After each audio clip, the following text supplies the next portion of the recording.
We should have the town of Crediton just off on our right. I think you can see that over at our 1 o'clock.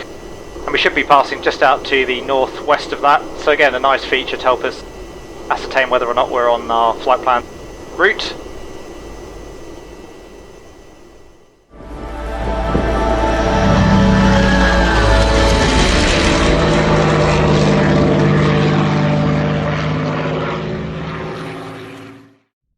Hello again guys, welcome back to the channel. In today's video we are headed out in the Avro Vulcan once again. Hopefully some of you would have seen my run around the Mach Loop in the Vulcan on Wednesday. I really enjoyed the aircraft, so I thought we'd take it out on a bit of an extended flight. I realise that P3D isn't everybody's cup of tea on the channel, so this video really just for any Vulcan aficionados amongst you. I fancy taking a look at the aircraft in a little bit more depth, so in today's flight we're going to be carrying out the full set of procedures from startup to shutdown. And we'll be carrying out a low-level navigation exercise over the southwest of the United Kingdom. In terms of our flight plan, as you can see I've picked a fairly straightforward one for us here today. We've got some nice big visual features to help us navigate en route. We're actually going to be departing and arriving into Yeovilton Naval Air Station, which is not traditionally a Vulcan operating base. Most of the historic V-bomber bases though are located in a fairly flat part of the United Kingdom, and I wanted to throw a little bit of terrain into the mix for the flight. So for the flight plan we're going to be departing out of Yeovilton on a heading of 277 out towards waypoint 1, which is Wimbleball Lake. Overhead the lake will turn onto a heading of 235 out towards waypoint 2. Waypoint 2 will be the Rodeford Lake, and then from Rodeford Lake we'll track back out towards the northeast, heading home towards Yeovilton. We'll aim to fly the route at 300 knots, around 500 feet AGL. It's worth noting I have very limited training when it comes to real-world low-level navigation, so most of the procedures that you'll see in the flight today are just practices that I've come to of my own volition. And one last little point of note before we begin our preparations. Unfortunately during the video the mouse pointer didn't record for whatever reason, so unfortunately it might make it a little bit harder to see what we're doing throughout the flight and follow along with some of the procedures and cockpit operations. Nonetheless, I do hope you enjoy the video of this rather amazing and fascinating piece of machinery. If you do, please consider giving it a like and subscribing to the channel. The rest of our crew are already on board the aircraft. They've already run through a few of the pre-flight preparations.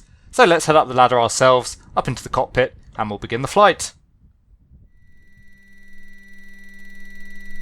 So welcome to the cockpit of the Avro Vulcan. We've just carried out a few of our pre-flight checks at the moment just to save us switching around between various panels, but we've still got most of the work to do, so we'll crack on. First thing we'll check, the ejection seat safety pins are fitted, oxygen has been tested, battery is on, GPU is connected, air brake emergency isolation switch is set to the normal position, alternators have been checked, the AAPP has been started, PFC, auto stabilizers and artificial feel, they're all off and we have all of our amber lights. Main warning lights are checked, bomb release safety lock is set and we have the green light. Bomb doors emergency switch is in the normal position and we'll guard that up once again. AAPP bleed switch is closed. AVS master switch, that's a little bit hidden away down on the co-pilot side, but that is closed. 200 volt and 115 volt supplies have been checked. Autopilot, we'll get the autopilot master on. And the autopilot power can come on as well. And just checking we do have the white blinker light.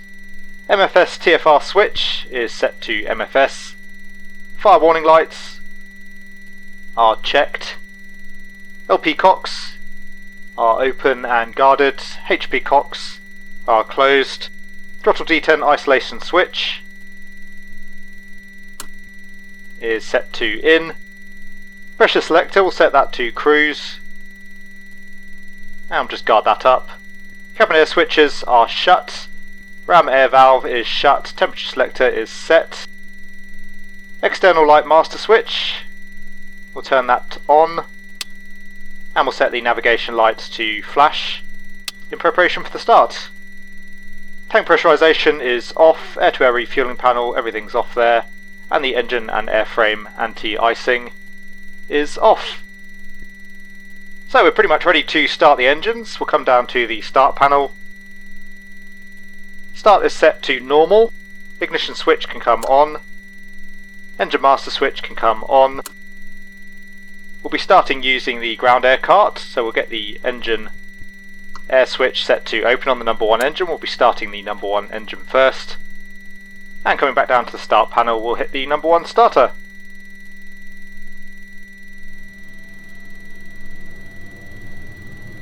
So keeping a good eye on the engine gauges as the engine spools up. We're just waiting for around 20% and then we'll introduce the fuel into the number 1 engine.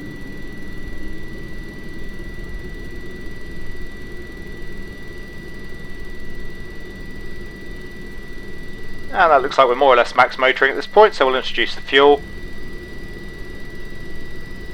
Ryzen EGT there, looks like we have a good light off. And just waiting on the number 1 engine to stabilise. We'll do the same on the number 2. So we'll come down to the engine air switches, we'll close up number 1 and open up number 2. And again hit the starter.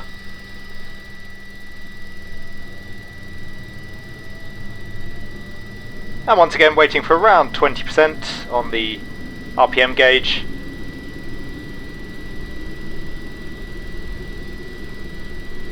Looking like we're pretty much at max motoring, so we'll introduce the fuel onto the number 2 engine. And again, Ryzen EGT, good light off. Just waiting on the engine to stabilise. Anyway, we have 2 good starts. We'll head outside for engines number 3 and 4 just to hear those lovely Olympus engines spooling up. And I'll come back to you again once we've got all 4 engines running. We'll continue on with our checklist.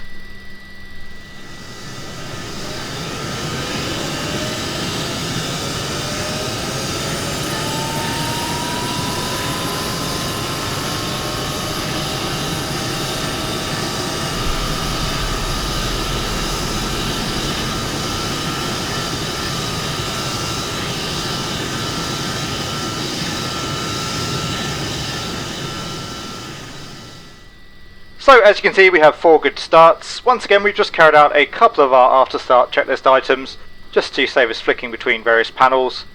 So all 4 alternators now on, they're supplying the aircraft's electrical system. We've also removed the aircraft's ground equipment.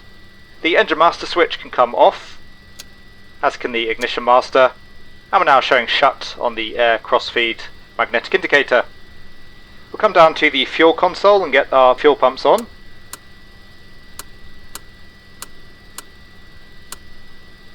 Interestingly, the fuel pumps don't seemingly go until after the start, according to the checklist. So all of our fuel pumps on, we're not carrying any fuel in the bomb bay tank today. Engine air switches are shut, cabin air switches are shut. We'll test the air brakes. And showing deployed there on the magnetic indicator, we'll stow the air brakes again. And now showing stowed. Hydraulic pressure is checked, bomb door normal operation, so we'll confirm with the ground crew that the bomb bay doors are clear. And we'll set the selector to open. Showing in transit there on the magnetic indicator. And now showing fully open. We'll close up the bomb bay doors once again.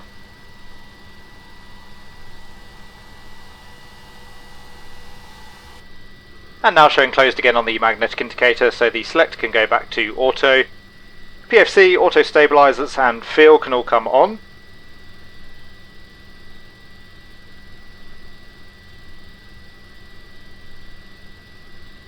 And just confirming, no amber lights, no blue lights. Main warning lights are out. We'll do a flight control check. So we have full up, full down and neutral. Full left, full right, and neutral. We'll check the rudder. There's full left, full right, and neutral. External power is off, that's been disconnected. The AAPP is running. Alternators are on. AVS master switch we can set to open. The pre-taxi checks, so ejection seat pins have been removed, pressure head heaters are on. Entrance door has been closed, chocks and ground equipment have been removed. Landing lights can go on, we'll just go straight to the landing light position. Brakes, part brake can come off. We'll come up on the thrust, So we are now ready for the taxi. It's a nice short one for us today. Runway 27 holding point just out at our 1 o'clock.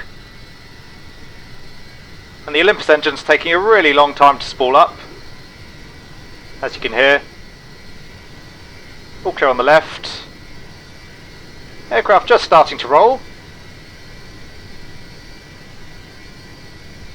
And we'll join ourselves onto the main taxiway. Once we're straightened up again, we'll check the brakes. So we'll do a brakes check.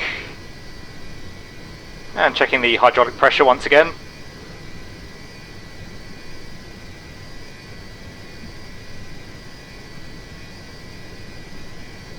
And just checking the flight instruments there as well as we come through the turn.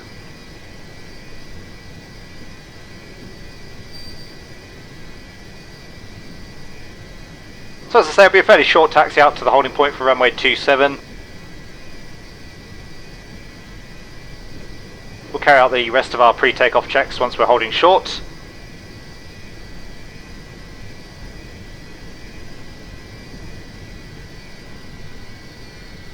Coming back off the thrust, just coming up on the holding point.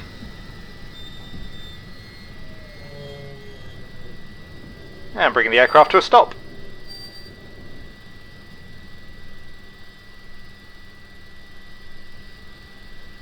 So the before takeoff checks, the flight controls have been checked, instrument flags are clear, nav selector is in the central position, autopilot, we have a white magnetic indication there on the ready indication, electrics, so all alternators are on, the AAPP is on the sync bar, PFC and stabilizer panel,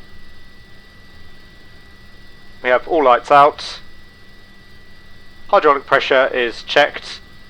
Fuel console, we have all 14 main boost pumps on. Bomb release safety lock is set and we have the green light. DI switch can go to medium. Tank pressurization is on. Altimeters are set. Radio altimeter is on. Cabin air switches will take the port cabin air switch to the open position, and engine air switches will take 1 and 2 to the open position. So we are now ready for the takeoff. We'll get ourselves lined up on the runway. Park brake can come off. So again, coming up on the throttles. Those Olympus engines again taking quite a bit of time to spool up.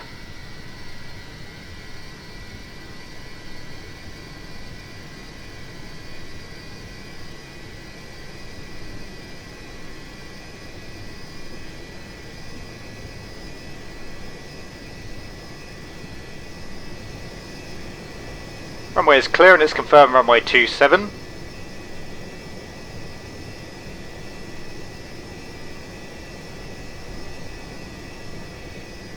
Now just getting ourselves taxied into position.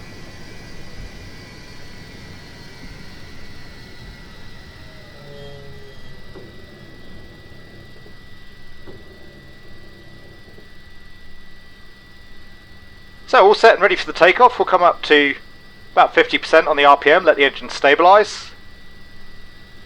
Just holding the aircraft on the brakes.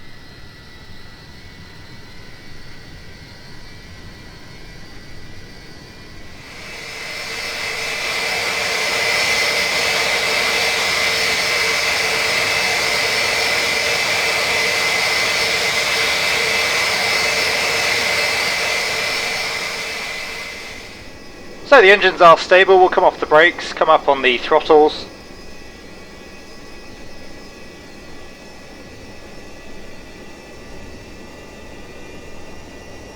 Once again, those Olympus engines taking quite some time to respond.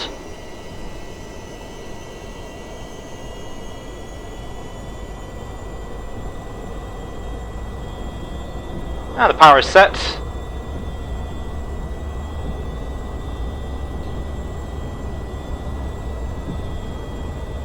It's 100 knots.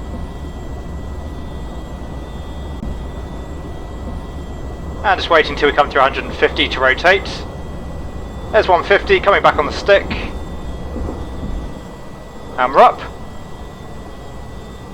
Gear can come up. We'll turn straight onto our heading of 277. And we'll just let the speed build up to 300 knots before we come back on the throttles.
So there's 277. We'll level the aircraft off. We'll aim to maintain around 500 feet AGL. And we'll just start coming back on the throttles, aiming for about 70% RPM. We'll get the aircraft nicely established in the cruise before we carry out the after takeoff checks. And airborne at time 26, 6 minute leg out towards waypoint 1, so expecting to arrive time 32. Okay, the aircraft's nicely trimmed, the after takeoff checks, undercarriage is up. Takeoff cruise selector. And go to cruise. Landing lamps are retracted. Tank pressurizations, we have 4 black magnetic indicators. Cabin air switches, we've got the port cabin air switch open. Engine air switches, we've got 1 and 2 open. Anti-ice is set. Bomb bay tanks we don't have fitted today. Oxygen is on, altimeters are set, electrics are set. The after takeoff checklist complete. So looking good on the speed, we're doing 300 knots, heading looks good, as I say we'll maintain around 500 feet AGL. Of course we'll vary slightly there as we come over the undulating terrain. Looking good on the heading for now. In terms of Enroute features, we've got the town of Taunton should be just off at our 11 o'clock, a little bit tricky to make out at the moment, visibility is not particularly brilliant in the Vulcan. We'll also be passing over the M5 motorway fairly shortly. So those should be 2 really good features to pinpoint our accuracy in terms of our flight plan track and our aircraft position.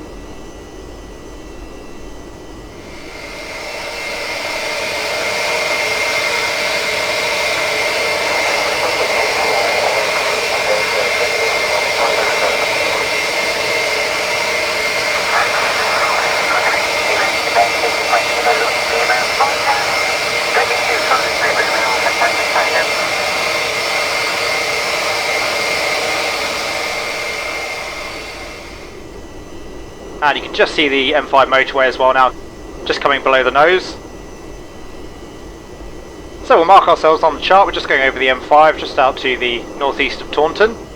Looking good on flight plan track at the moment.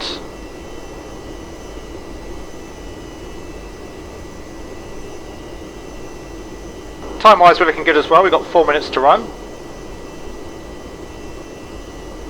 We're about 1/3 of the way through the first leg. Come ever so slightly back to the left to correct on our heading.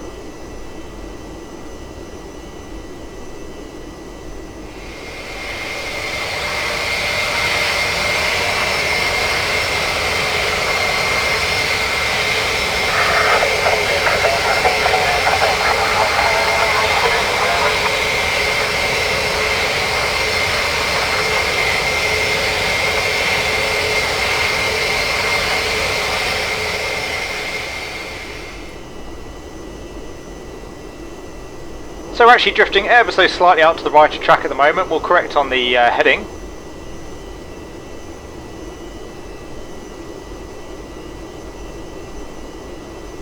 So So now looking for a heading of 375.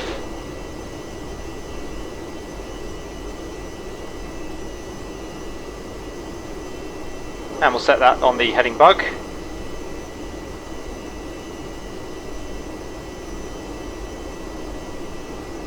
Two more minutes to run out towards waypoint 1. We should have a reservoir just off tar 1 o'clock. That will be the Clagworthy reservoir.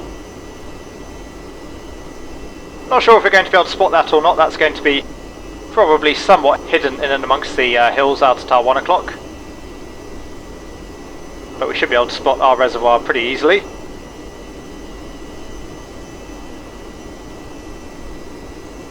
We'll just maintain 1000 feet AGL for now. Obviously the terrain's going to come up to meet us momentarily.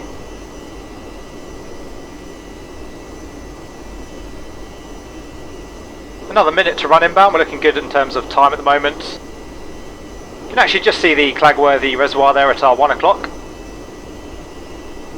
So again, we're slightly out to the right of track looking at the position of the reservoir at the moment. I think we should still be overhead waypoint 1 more or less.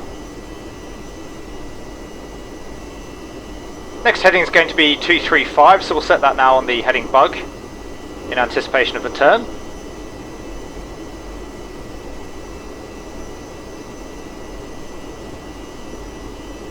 And there's 235 set. You can now just see waypoint 1 off the nose. You can just make out the reservoir. We'll just wait until we're overhead to make the turn. And the time is 3.2, so we're looking pretty good there on our timing at the moment. The speed has rolled back here as we've climbed. We're doing about 260 knots at the moment, but we're going to be descending again fairly shortly, so we should gain that speed back quite easily. So we'll start our turn overhead waypoint 1. Obviously we're going to have a little bit of a turn radius, so that should put us nicely over the top of the waypoint. Coming down to a heading of 235. Time out to waypoint 2 is 7 minutes, so we're looking for a time of 3.9 for the arrival.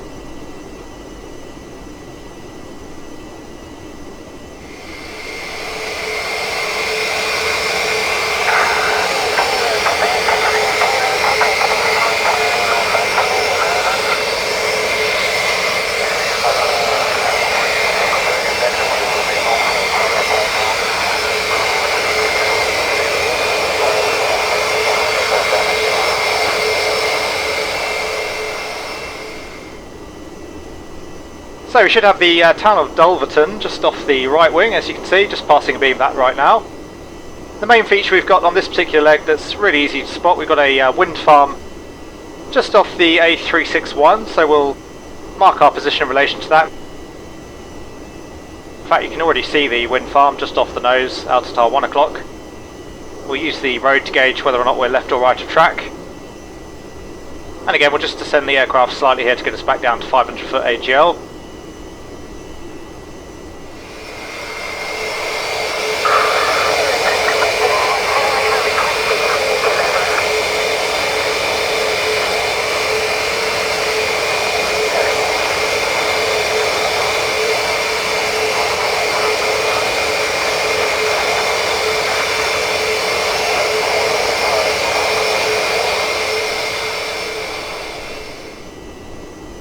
So just coming up abeam the wind farm, the A361. The A361 actually curves slightly out to the north. You can see we're just passing more or less through the middle of that curve at the moment, so we're looking good on flight plan track at the moment. So no need to adjust our heading for the time being.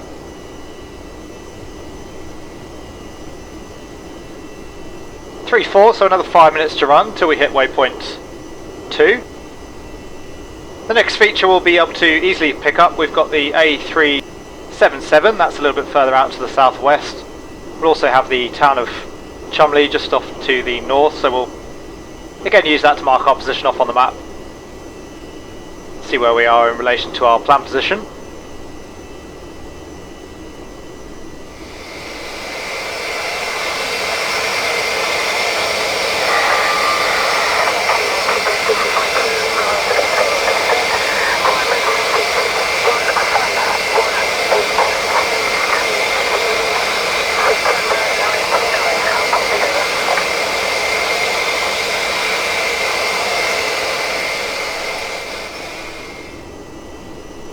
Another few miles to run till we hit the A377, so we'll start keeping an eye out for that off the nose.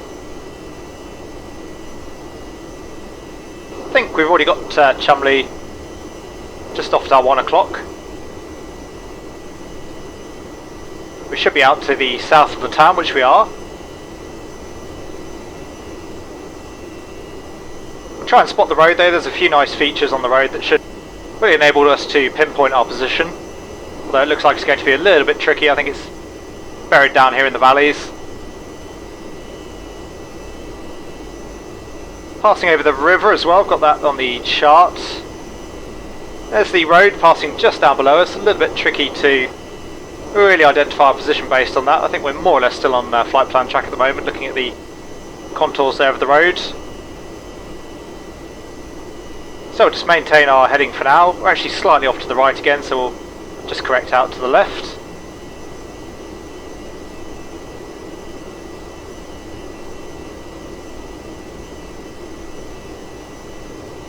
Got a small village off the nose. Looks like there's a church in the village as well.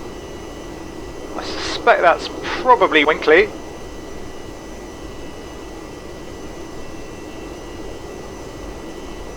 I would say there's a pretty strong chance of that going off the map. So we're actually ever so slightly out to the right of track at the moment. We'll correct that. We'll come left 4 degrees. So looking now for a heading of 231.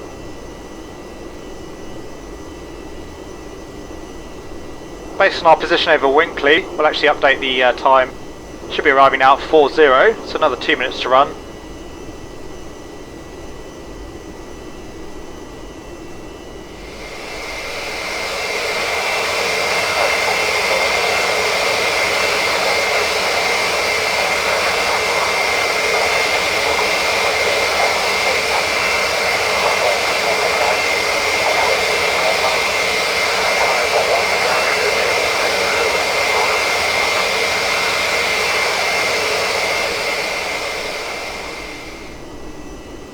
Time is now 3:09, that was our original planned time. We did adjust accordingly, so expecting 40 now as we discussed.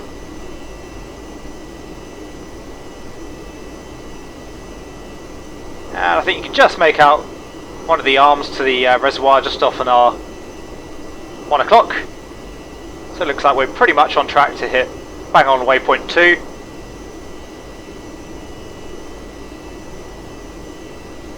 We are just still a little bit low on that speed, so we'll come up ever so slightly on the throttles.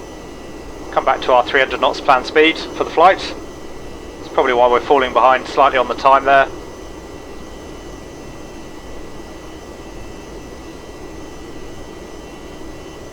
And we'll just track slightly out to the right here. It's a pretty acute turn to get us back onto a heading of 074, so that should help us to make the left turn without coming too far right of track once we exit the turn. Anyway, time is 40, so looking good there on the time. We'll start the turn out onto our heading of 074.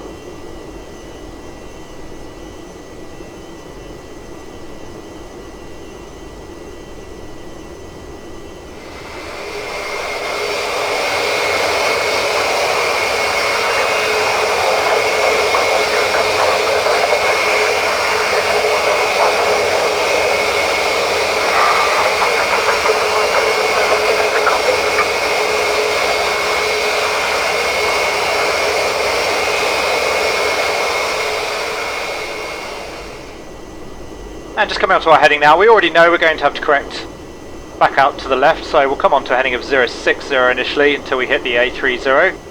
Then we can refine our current position and update our heading accordingly. I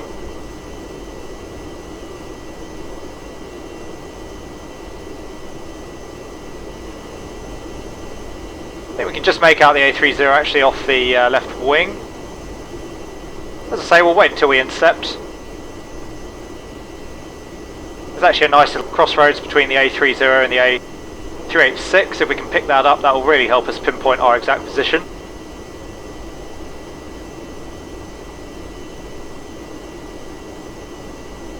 Got the A386 just coming up below us, so we'll follow that. That'll take us in towards the crossroads that we're looking for.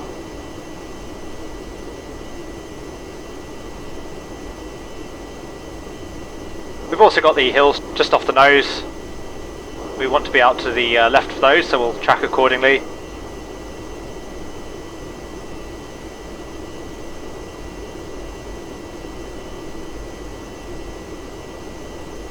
And just coming overhead the crossroads now. We'll mark off our position on the map and then we'll calculate a new heading based off that. So come back onto our planned heading.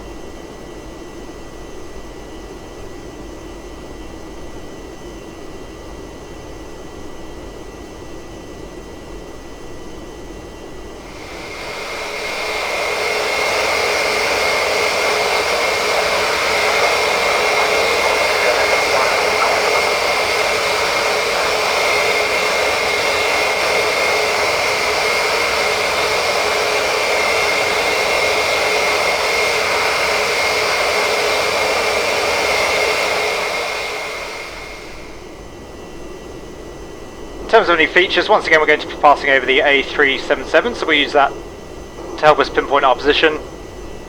Looking good again on the speed, altitude's looking good at the moment. Heading wise we're pretty much bang on. Another few miles to run inbound towards the A377. We should have the town of Crediton just off on our right. I think you can see that over at our 1 o'clock. And we should be passing just out to the northwest of that, so again a nice feature to help us ascertain whether or not we're on our flight plan route.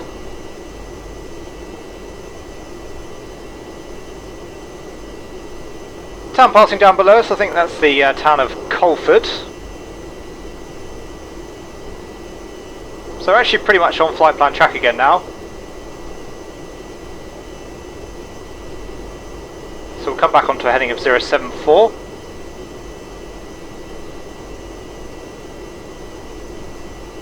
And you can see Crediton now quite clearly at our 1 o'clock. So the A377 should be passing just down below us. That's going more or less east-west. A little bit trickier to spot than I was expecting. Anyway, we're pretty comfortable with our position because we just passed to being the town. Again, another quick check of our fuel state. Everything looking good. Burned our way through about 2,000 pounds of fuel so far by the looks of it.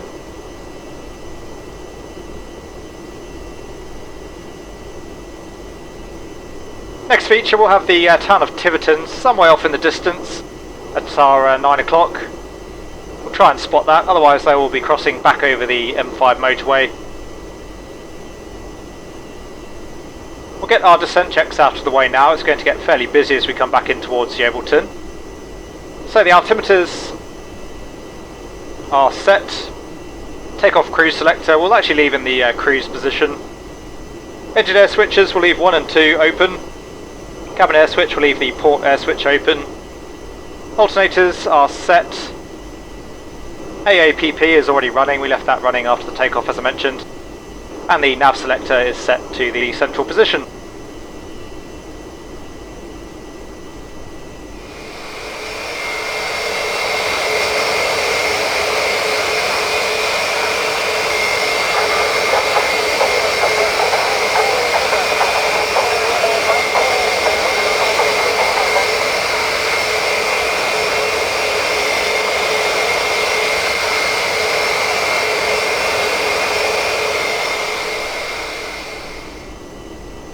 We've got Clompton just off at our 1 o'clock, nice easy town spot as well. We should be passing just out to the northwestern edge of that as we are, so again looking good on flight plan track.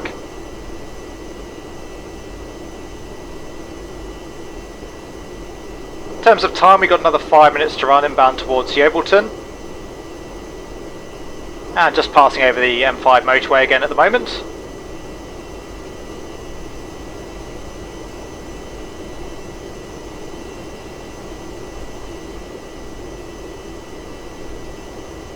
Heading wise, that's just crept slightly out to the left, so we'll correct.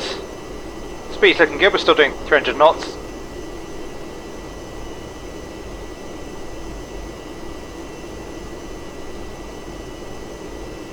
So back on the heading. Not a ton of features to help us pinpoint our position for the next couple of minutes. So we'll just stick with the heading and the time.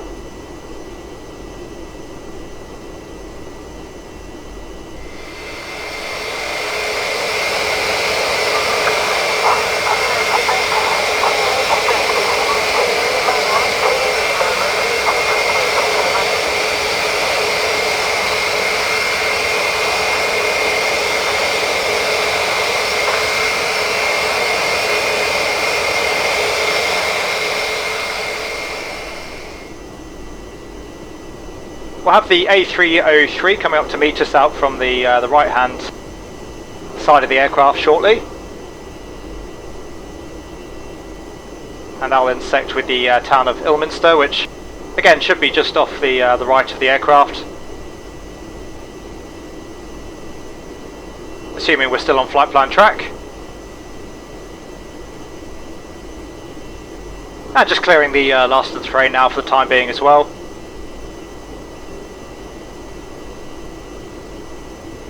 We'll climb up now to around 1500 feet in preparation for our return back in towards Yeovilton. Here's Ilminster just coming up on our 1 o'clock. Again, we're out to the left of the town, so looking good in terms of our tracking.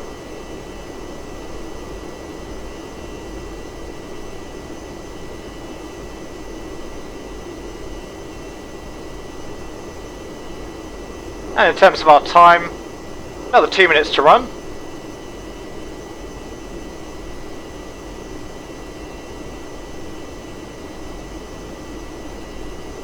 Just coming up on 1500 feet, so we'll level the aircraft off once again.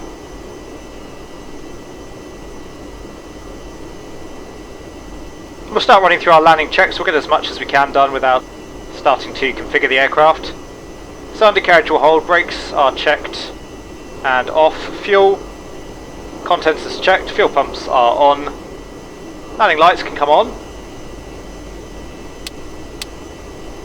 engine air switches shut. That's the landing checklist complete.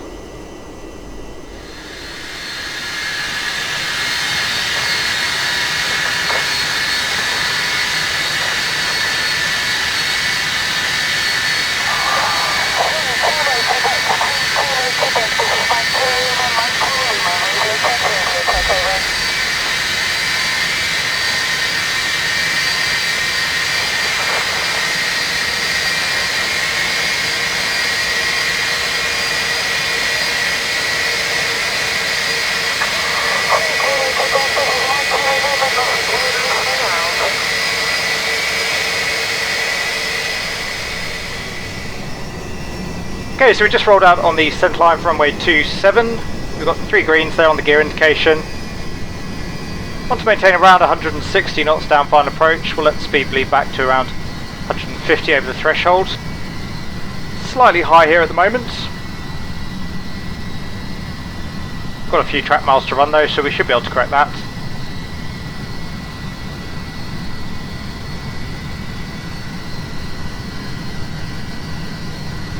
The Vulcan not particularly responsive on the controls at these sorts of speeds, so it's actually a little bit of a challenge trying to keep the aircraft on the centre line.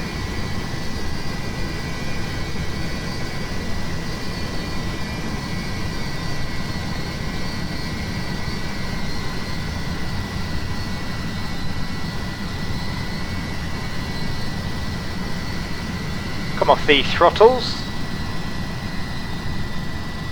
Starting the flare. A little bit of a float. There's touchdown. We'll deploy the drag chute and we'll start braking.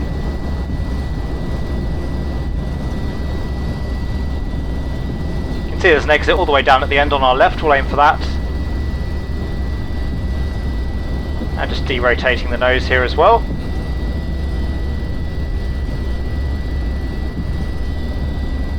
And onto the brakes now, getting the aircraft nice and slow. Take the next left exit.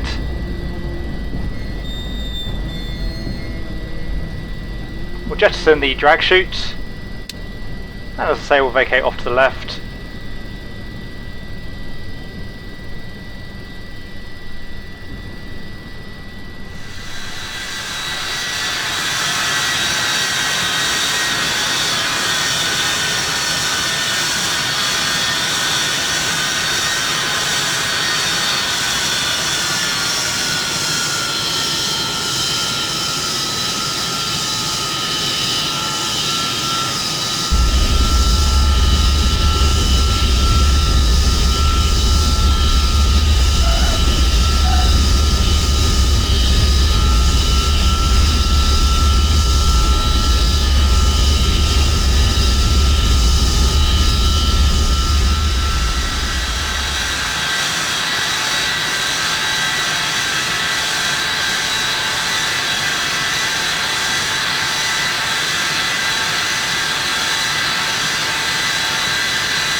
So as you can see, we're now back on the ramp at our dispersal area. I thought it would be easier to run through the aft landing checks with you once we're stationary as opposed to trying to taxi the aircraft at the same time.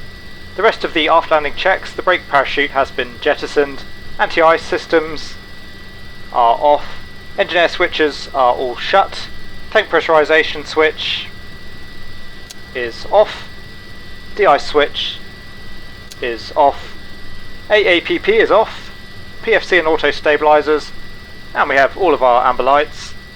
Air brakes are checked in, autopilot is off, radio altimeter is off, alternators number 1 and 4 have been shut off, the fuel pumps can come off. So again, just working our way through the Vulcan's bank of fuel pumps here.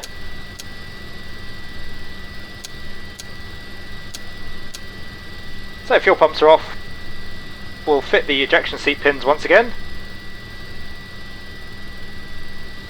And for the shutdown, the park brake is set, auxiliary rudder is off, bomb doors are closed, engine master is off, landing lamps are retracted, de-ice switch is off. We'll open up the entrance door momentarily and we'll shut down the engines.